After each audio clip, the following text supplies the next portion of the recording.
안녕하십니까. 벨라즈 원철TV의 산부인과 전문의 원철입니다. 오늘은 지난 시간에 이어서 소음순 수술을 하신 분이 수술 결과에 불만족이 생겨서 재수술을 고려하는 분들에게 도움이 되는 정보를 좀 알려드리겠습니다. 소음순 수술은 말씀드렸듯이 여성의 성형, 부인과 성형, 여성의 생식기 성형 중에 가장 많이 이루어지는 수술인데요.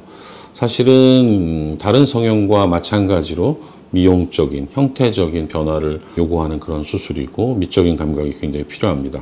또 한 가지는 이 부위의 기능이 한 3가지가 있는데 우리가 외부로부터 균이 들어오거나 또는 소변이 나가는 길을 만들어 주거나 또는 성감에 관여하는 그런 3가지 기능에 지장이 없는 범위 내에서 환자가 원하는 모양을 만들어내는 수술이기 때문에 좀 더 신중하고 경험이 많은 선생님의 시술이 필요하다고 생각을 합니다.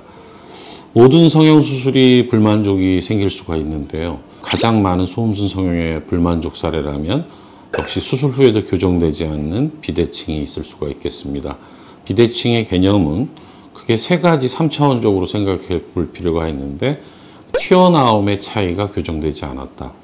또는 옆으로 퍼지는 면적의 차이가 교정되지 않았다. 또는 두께의 차이가 교정되지 않았다.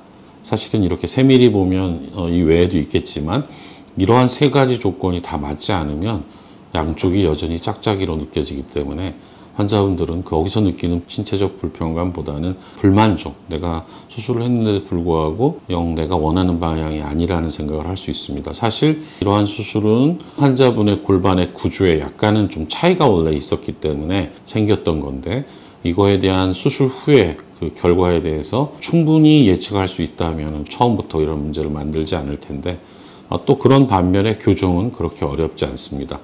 지난주에 말씀을 드렸듯이 소음순은 보통 회복이라는 의미가 성생활이라든지 이런 걸 떠나서 자연스러움까지를 본다면 3개월 정도의 시간이 소요되고 그때쯤 돼서도 비대칭이 교정되지 않았다면 그때는 수술을 결정하실 수가 있겠습니다. 그 다음으로는 내가 원했던 만큼보다 더 잘라냈다 또는 덜 잘라냈다 하는 경우가 있을 수 있는데 첫 번째 사례보다 흔하지는 않습니다. 이제 이거 역시도 처음에 디자인을 함에 있어서 반드시 고려해야 될 점이 소음순은 대음순과 굉장히 밀접하게 있는 구조입니다. 그래서 대음순이 좀 튀어나온 분은 소음순이 튀어나와도 안 튀어나와 보이고 대음순이 나이가 들거나 아이를 낳거나 또는 다이어트로 인해서 지방이 많이 감소해서 평평해진 경우에는 오히려 그렇게 튀어나오지 않은, 그렇게 크지 않은 소음순이 커 보일 수 있습니다.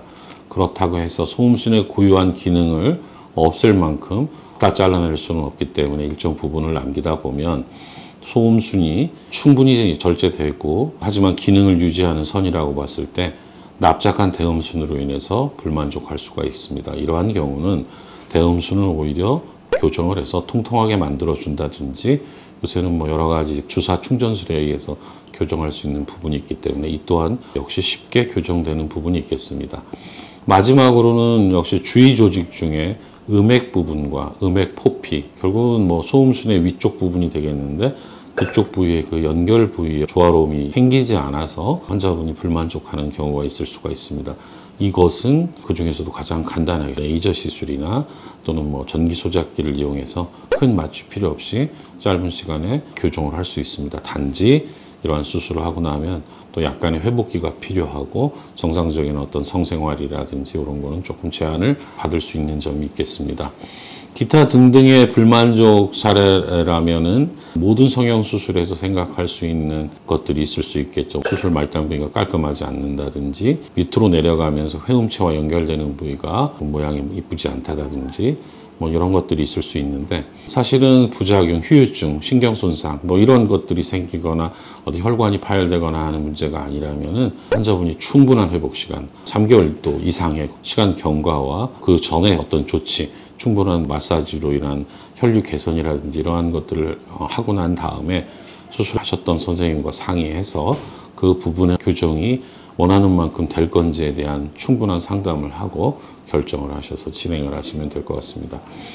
이러한 모든 것들은 다 특히 불만족 사례는 처음에 수술을 했던 병원에서 서로의 의사소통이 잘 안 됐거나 여러분이 생각하는 것만큼의 기대치에 못 미치는 결과가 뻔히 알고 있음에도 불구하고 환자분들의 선택이 너무 과한 기대치이거나 또는 그 기대치를 만족시킬 수 없는 의사의 능력이라든지 그런 것들이 원인이 되지 않을까 생각합니다. 여러 사례를 경험하고 판단할 수 있는 수술 후에 변형된 모양과 주변 조직을 다 조화롭게 판단할 수 있는 경험 있는 선생님과 상의하는 것이 무엇보다도 중요하다는 것이 제 생각입니다. 이렇게 해서 제가 한 2편에 걸쳐서 소음순 재수술하는 경우에 대해서 말씀을 드렸는데요. 흔하지 않은 여러 가지 다른 이유들도 있을 텐데 처음에 이러한 수술들을 재수술까지 고려한다면 첫 수술하신 선생님과 만나서 먼저 깊은 대화와 상의를 하시길 바랍니다. 그러나 그분이 자신 없어 한다든지 또는 그것이 최선의 길이라고 생각을 한다면 또 다른 방법으로 개선이 가능한데 또 이런 일은 또 생겨서는 안 되니까 확인할 수 있고 또 믿음이 가는 선생님을 찾을 수 있도록 하시기 바랍니다. 이렇게 해서 제가 소음순 재수술에 대해서는 정리하도록 하겠습니다. 감사합니다.